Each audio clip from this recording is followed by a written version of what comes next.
Ladies and gentlemen, this is a story that comes out in the Times Herald. And the Bay Area African American students are in a terrible situation when it comes down to education. They are far behind and struggling, and the parents are very upset, and they want immediate changes to their Black children's education. Ladies and gentlemen, the root cause of our children not being able to achieve is the face of that teacher that's standing in front of them in class. And that has always been the problem from the start. Unfortunately, many of our people just don't see the light.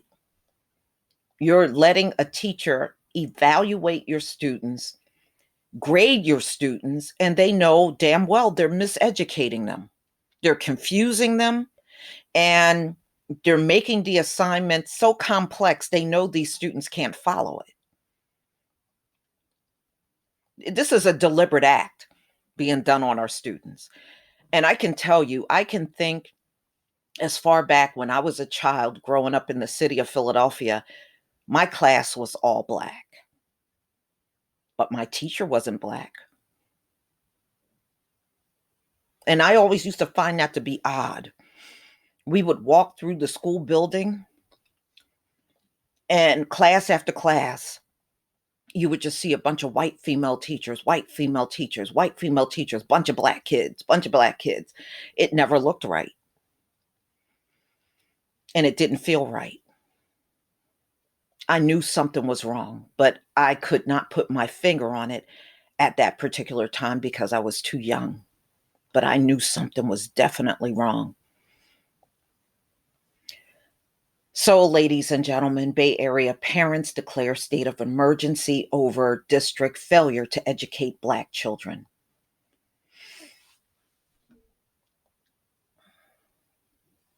Fed up with a growing achievement gap between African American students and all others in a San Francisco Bay Area school district, a group of parents is declaring an educational state of an emergency and demanding improvement.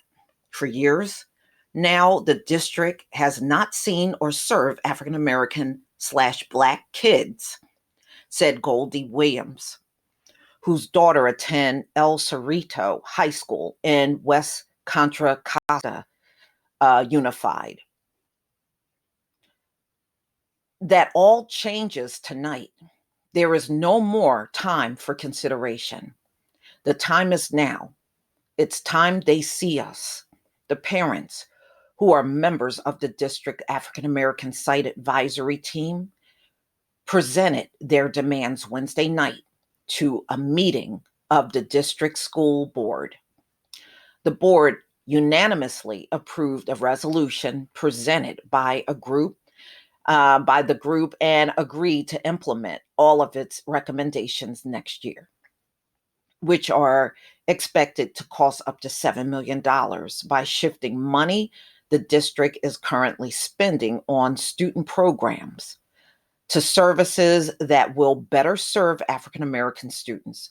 Now, I'm glad they're doing this, but let me tell you what the problem is in this whole thing. I'm glad they are stepping up and trying to supply what these kids need. But I'm telling you, it's all going to be counterproductive if you don't start changing the faces of these teachers in the classroom.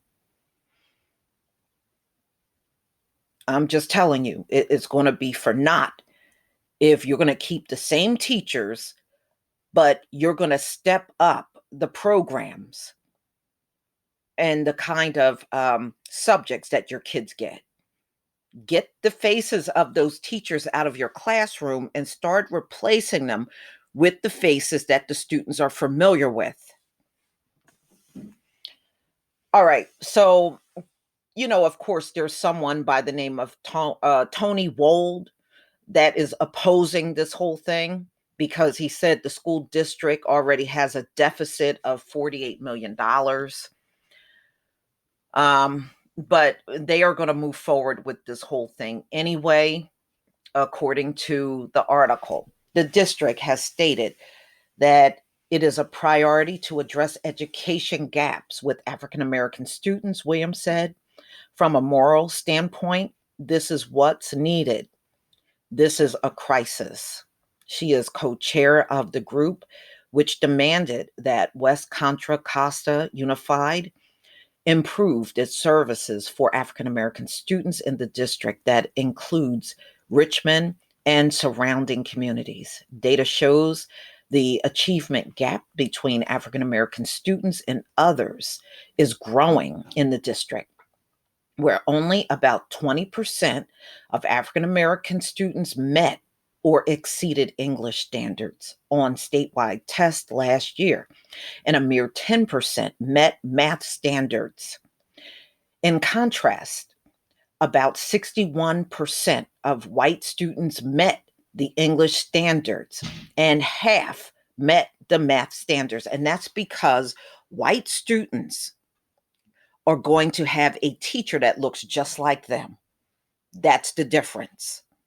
That is the difference, ladies and gentlemen. The Black students are looking at teachers that don't look anything like them. The white students are looking at teachers that look like them. It makes a huge difference. In both subject areas, African American student achievement has dropped over the past 5 years, while white student achievement has improved. In 2015, 21% of African American students met or exceeded English standards, compared to 57% of white students, and 11% of African American students met or exceeded the math standards, compared to 48% of white students. Okay. So, ladies and gentlemen,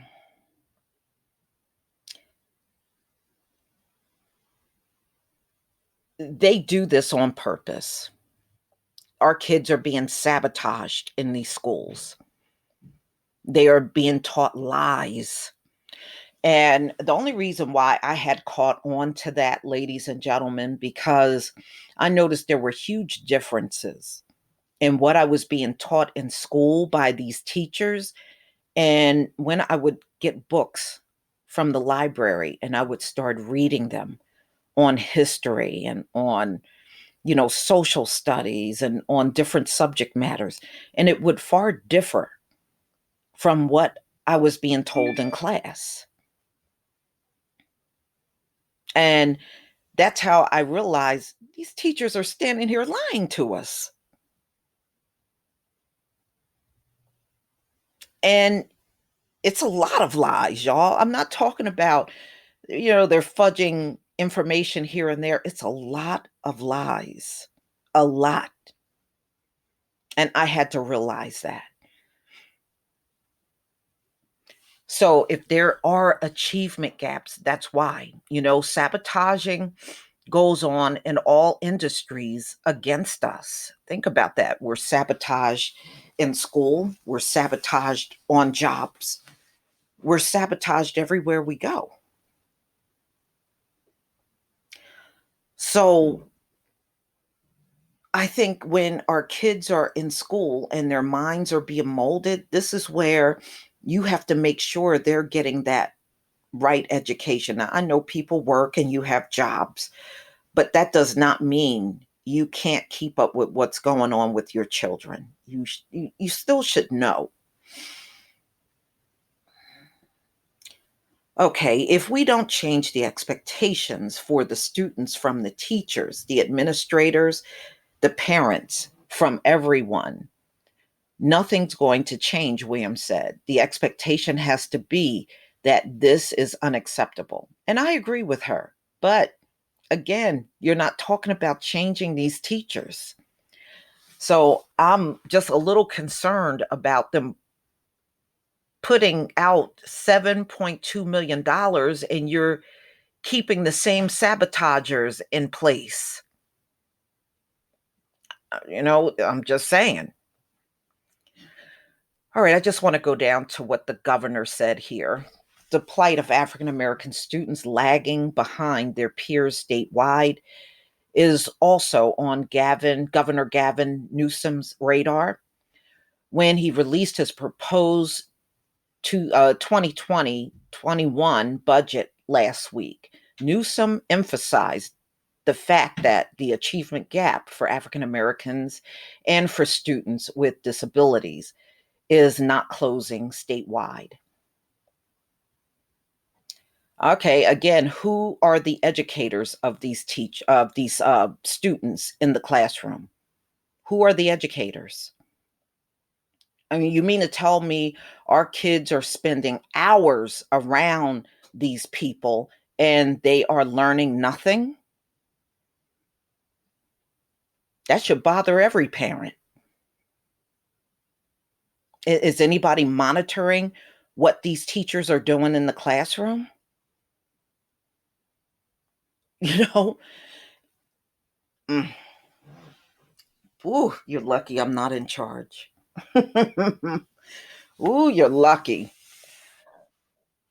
So, ladies and gentlemen, I'm glad the parents are getting involved, and I hope they keep a close watch when they start implementing programs for their children, that they keep up with what these teachers are doing in the classroom. All right? Because I'm telling you, the root cause is that teacher in the classroom with your child for hours. That's the root cause of your problem. And if you're overlooking that, I'm afraid you're not going to be able to do anything. You might get a little bump, but it's not going to be what you think. You looking to improve things for your kids, and that teacher is looking to keep everything nice and sabotaged. But y'all, please tell me what you think about this story. I think it's sad to see our children struggling. I don't believe these schools are the right environment for them. They deserve so much better. They're up against so many things with teachers moaning about their hair and clothing and every little petty thing they can think of to find on these children and complain. Once you start doing something like that, how much can a child sit there and focus and learn? They can't. They can't. And I would see the difference, and especially when I start going to an integrated school, there are very obvious difference in how white students are treated in classrooms and how Black kids are treated in classrooms. I saw it with my own two eyes. It ain't no, oh, I treat everybody the same. No, you don't.